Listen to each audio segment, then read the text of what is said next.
this video I'm going to wrap up my study of the modes with a brief look at the Phrygian mode. This is kind of the odd one out. It's the one mode of the major scale that I haven't made use of in any of the preceding chord progression exercises. The Phrygian mode is the third mode of the major scale, the fifth mode of the natural minor scale. The corresponding chord from the harmonised scale will be a minor or minor seventh chord. And the reason we haven't seen the Phrygian mode previously is because I've been substituting a major or dominant seventh chord for the 5 chord in the minor key chord progressions and making use of the Mixolydian flat 6 mode. So you could learn and practice this Phrygian mode in isolation, or you could always replace the Mixolydian flat 6 mode with the Phrygian mode in the modal chord progression exercises, always keeping in mind that this implies the use of a minor or minor seventh chord rather than a major or dominant seventh chord. So what's the structure of the Phrygian mode? Well, it begins with a minor second. Remember, this mode starts on the third degree of the major scale. From the major third, the next note is a perfect fourth, one semitone up. So the Phrygian mode begins with a semitone or minor second. The remaining intervals of this mode are the same as those of the natural minor scale, that is to say, a minor third, a perfect fourth, a perfect fifth, a minor sixth, a minor seventh, and the octave.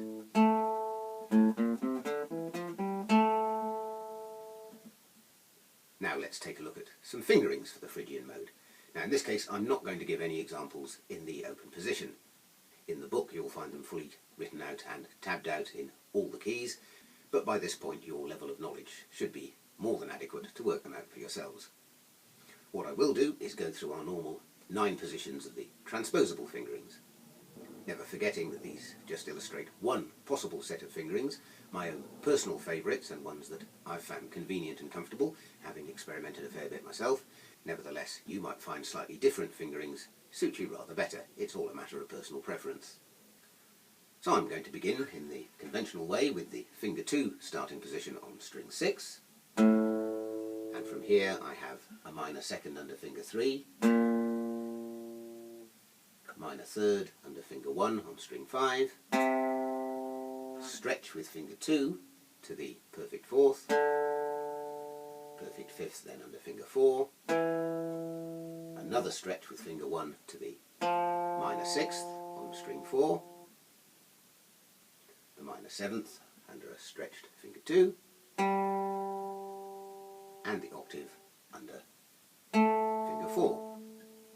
I now have another stretch with finger 1 to the next minor second on string 3, minor third, finger 2, perfect fourth, finger 4. I now move on to string 2, so I find the perfect fifth under finger 2, the minor sixth under finger 3, stretch to the minor seventh with finger 1, and the octave, finger 2 or 3.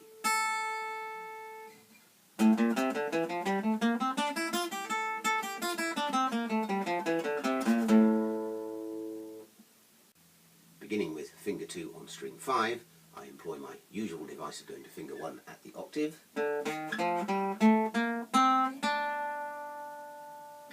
As an aside here, when you reach the minor seventh, as you're about to make a shift of position, you might find it more comfortable to use finger 3 here without a stretch rather than the stretched finger 2. Then from the octave I have the minor second under finger 2, the minor third under finger 4, the perfect fourth now on string 2 under finger 2, perfect fifth finger 4, stretch down with finger 1 to the minor sixth, finger 2 for the minor seventh, and finger 4 for the octave.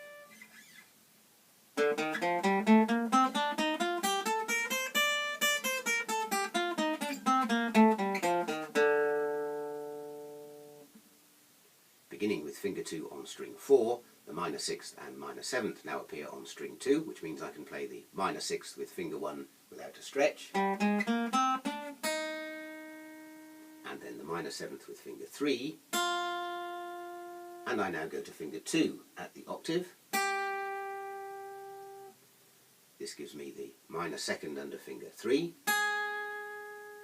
the minor third under a stretched finger 1, the perfect fourth, then finger 2, and the fifth finger 4, and I then go to finger 1 at the minor sixth, and in a stretched position again, the minor seventh, finger 2, and the octave, finger 4.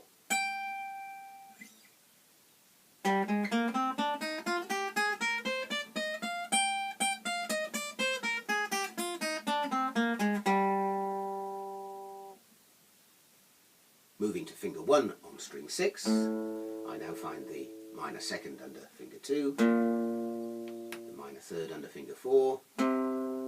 up to string 5 for the perfect fourth under finger 1, perfect fifth, finger 3, minor sixth, finger 4, minor seventh, finger 1, the octave, finger 3, and into the second octave with the minor second under finger 4,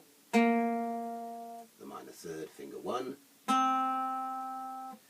now a stretched position to reach the fourth with finger 2 and the fifth with finger 4, then the minor sixth on string 2 with finger 2, minor seventh, finger 4, and the octave, finger 1.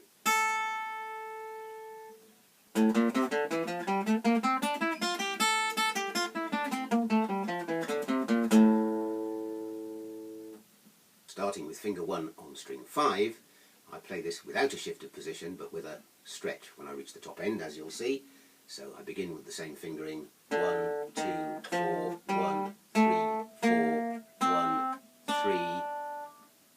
up to the octave, and then again 4 for the minor second,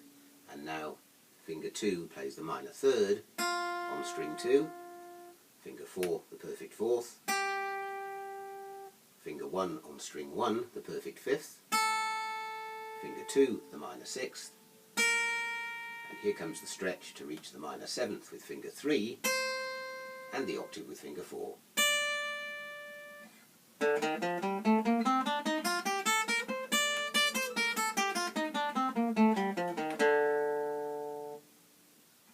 Going on to finger 1 string 4, I use a 1 fret shift as I move on to string 2 to give me the same fingering of 1, 2, 4, 1, 3, 4, 1, 3, up to the octave, and then on to finger 4 for the next minor second. I now have the minor third in place under finger 1, and I'm in position to use the same fingering to complete the scale that I used in the finger 2 starting position on string 4, that is, a stretch with finger 2 for the fourth, 4 for the fifth, 1 for the minor sixth, 2 for the minor seventh, 4 for the octave.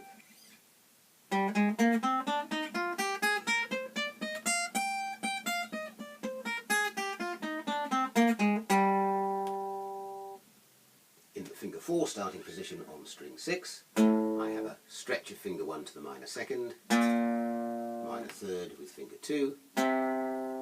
perfect fourth with finger 4, perfect fifth with finger 1, minor sixth with finger 2, minor seventh with finger 4, and the octave with finger 1.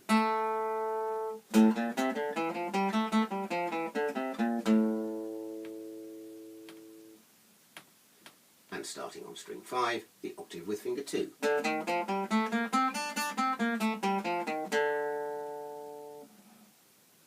Starting with finger 4 on string 4, I have the same stretch to the minor second, and then, as with our other minor modes, I have the perfect fifth and minor sixth on string 2, where I can play them with fingers 2 and 3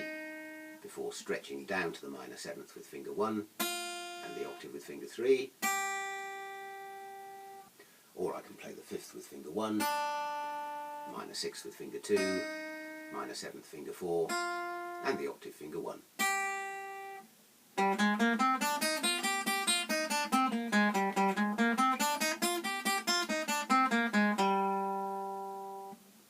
And that concludes the work on modes, and indeed concludes our study of the common chord progressions.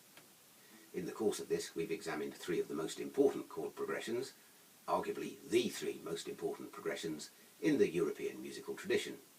We've looked at their structure in terms of triad chords, seventh chords,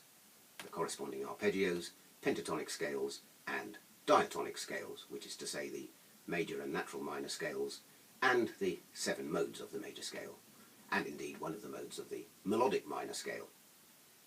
If you can possibly manage to work your way through these exercises in all the keys in all their possible variations, then you'll find yourself with a very thorough knowledge of the guitar fretboard from one end to the other, and a substantial repertoire of chords, chord voicings, and melodic fingering patterns. I appreciate this is a lot of work, but even if you can only find the time to practice a selection of the exercises in some of the more familiar or common keys, then you'll still find yourself with a very solid grounding in both theoretical knowledge and practical technique. Of course, this is a long way from being all there is to the theory and practice of playing the guitar, and for the remainder of this series I'm going to give a somewhat broader overview of some more advanced topics, which I hope will help to guide you on your way to future studies. For instance, you can't have helped but notice that all the chords we've discussed so far have been built using exclusively the odd-numbered intervals of the scale, that is, the 3rd, 5th and 7th, and this might have left you wondering what happens if we build a chord using the even-numbered intervals of the scale, that is, the 2nd, 4th and 6th. Well, that's going to be the topic of our next video.